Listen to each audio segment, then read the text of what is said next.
In this video, we'll talk about the quality control and the read mapping. The poly-T selection has higher requirement on the integrity of RNA. Only when the mRNA is intact, then you can get better sequencing results. This is because the magnetic beads with oligo T attract poly-A tails. Then if the mRNA is degraded, the fragments absorbed by the magnetic beads are those fragments near the poly-A tails. The 5' end fragments cannot be absorbed and will be lost. So in order to ensure that the mRNA sequence can be measured as completely as possible, Illumina company recommends to perform a quality check on total RNA after RNA isolation and before library construction. Earlier days, a bioanalyzer 2100 from Agilent is used to perform a quality check on total RNA samples. Then we'll judge the quality of the RNA based on whether the peak of the two ribosomal RNA 18S and 28S are high and sharp, and the machine will automatically score them. The higher and sharper those two peaks, the less degradation of RNA, the higher the integrity and the higher the score. This score is called RIN, stands for RNA integrity number. The highest RIN value is 10 and the lowest is 0. Illumina recommends using RIN value above 8 for library construction. Since 2014, RV200 is developed as a matrix for RNA integrity. It basically looks at the length distribution of the RNA. You may see something really short, those short peak. Those short RNA doesn't matter, but the second peak here means some RNA degradation. The real transcript we are interested in for most of the genes are more than 200 base pair long. So we should look at the overall distribution to see how many of the transcript are longer than 200 base pair. This is DV200. For fresh samples, you should have a DV200 at least 60. For FFPE tissue, anywhere between 30 to 60 is normal, but anything below 30 is not recommended to proceed further for library construction. The quality control for RNA data, the FastQ file, is still used the FastQC software, which I have introduced in the NGS lecture.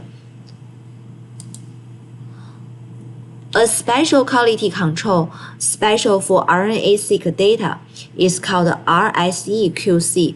It's for the RNAseq post-alignment quality control. So first, you can look at the nucleotide composition bias. This is the position in each read. This is a pretty short read, only 35 base pair long. And in the initial 12 base pair, the ATGC percentile is quite different. And in the first base, for example, most of the read has a nucleotide C, and in the second base position, most of read has a T. So ideally, it should be all run. The chance we see each nucleotide at each position of the read should be around 25%, because it's just a random selection. But here, the initial 12 base pair showed some bias. This is due to the random priming in RNA reads. That is very common to observe, almost happen in all the RNA-seq FastQ file. And the second plot, you can see the coverage uniformity over the gene body. So this plot, it's all the genes are strengthened by the length of their exons and normalized to a scale from 0 to 100. Then we can see how many fragments on the alignment fall on the x-axis, in like which is the gene body coverage percentile. If we see the 5' end is at the similar height as the 3' end, then we know that this RNA fragment is pretty integrate, is not degraded. But if the 3' end is very low compared to the height of the, if the 5' end height is very low compared to the height in the 3' end, we know that those poly T only captured the poly A fragments, but the 5' end is not being captured. Those are got lost. So this RNA fragment is degraded. Next plot is the saturation analysis of junction detection. The x-axis is the resampling percentile, and the y-axis is the number of splicing junction that detected. So here, for the known junction, the red curve is reach a plateau. That means even you sequence more, you won't get any more known junctions. But for the novel junctions, if you sequence more, you can get more. You can see it's still an increasing trend. And the fourth plot is an annotation of the detected splicing junctions. Here, the majority is known junction, and the green one is complete novel junction. That is the both axon are normal, and the red one is the partial novel junctions. That means one axon is known, but another axon is unknown.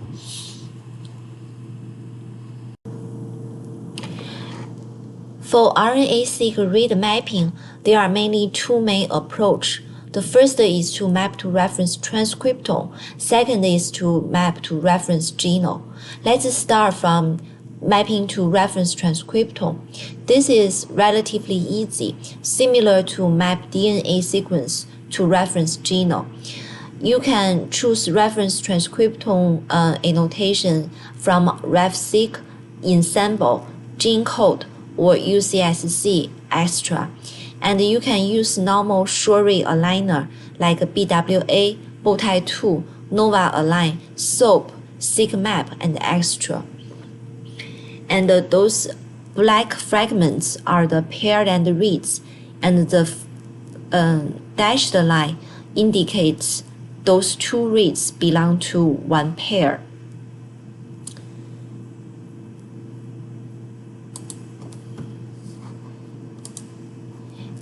And the second approach is harder. It's align the reads to reference genome. For reference genome, you can choose GRCH 30A or 37. You can choose it with decoy or without decoy. And the splice-aware short-read aligners can do this job. For example, Taupai 2, HiSci 2, Map Splice, SOAP Splice, Splice Map, and STAR. This is called spliced alignment. So in the process of DNA transcription into mRNA, introns are spliced out and the exons are linked together at the splice site. So these reads that cross the splice site are known as junction reads. They cannot be accurately mapped to the genome without disconnecting them from the middle.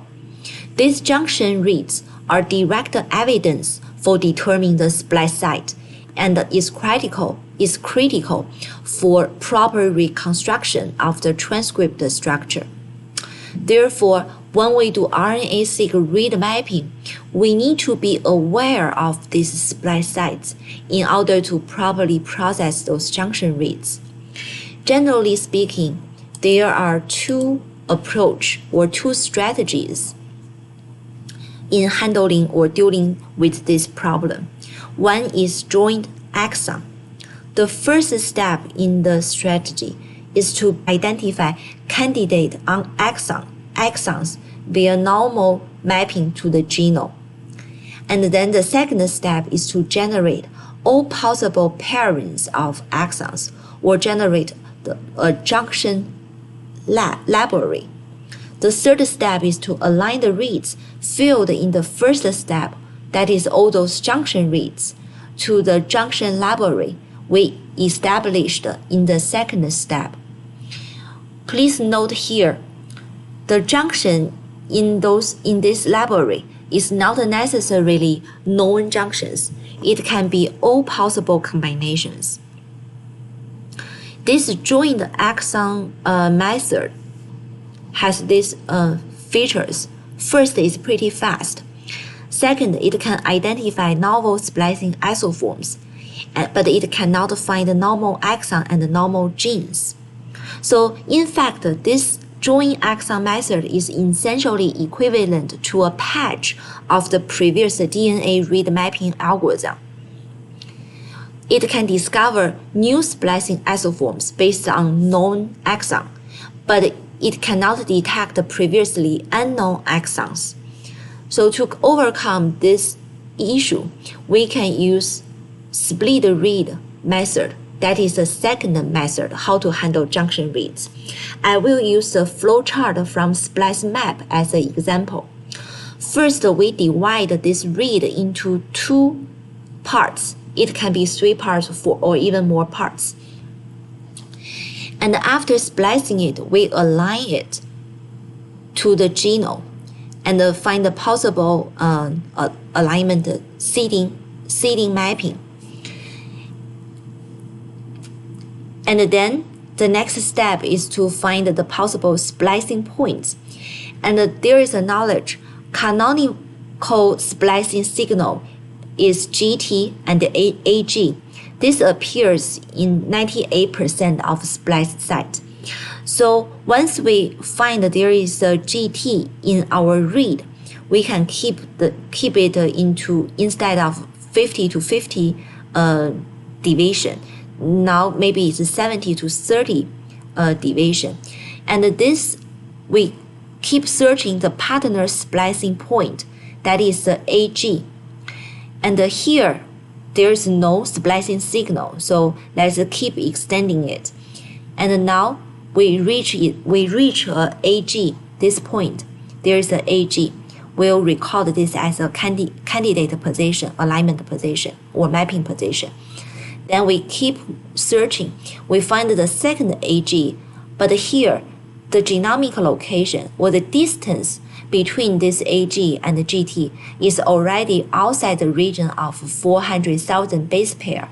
So we will not consider this as a candidate mapping location. Why we use a distance 400,000 base pair? Because more than 99.9% of intron have the size less than 400,000 base pair long.